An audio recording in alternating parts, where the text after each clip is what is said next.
اور ان کوششوں میں لگ گیا کہ وہ اپنے باقی بھائیوں اور بہنوں کو بھی اس طرف لائے گا۔ اس کے علاوہ وہ اپنی ماں کو بھی اکثر کرسچینٹی کی تبلیغ کرتا رہتا تھا۔ اکونکو اس بات سے خوفزدہ تھا کہ نوائے چونکہ کرسچینٹی قبول کر چکا ہے، اس لیے اکونکو کی موت کے بعد کوئی بھی اس کے آباء و اجداد کے مذہب اور روایات کو لے کر چلنے والا نہیں ہوگا، اور اس کی حرکتوں کی وجہ سے اکونکو کو اپنا باپ یعنی یونوکا بھی یاد آتا تھا، جو کہ بالکل انہی حرکتوں کا مالک تھا۔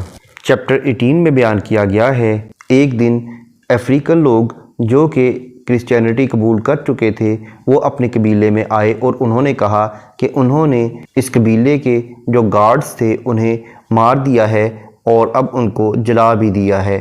اس پر ان لوگوں نے انہیں مار پیٹ کر واپس بھگا دیا۔ اس کے بعد جب چرچ مضبوط ہوا تو اس نے پریچنگ کے ساتھ ساتھ اپنی ایک باقاعدہ حکومت بھی قائم کر لی۔ ان قبائل میں کچھ اوسو لوگ ہوتے تھے جو کہ ایسی کلاس تھی جنہیں وہ اپنے برابر نہیں سمجھتے تھے، نہ تو وہ ان کے ساتھ شادیاں کرتے تھے اور نہ ہی انہیں بال کٹوانے کی اجازت تھی، اور انہیں ہمیشہ ایول فارسٹ میں ہی دفن کیا جاتا تھا۔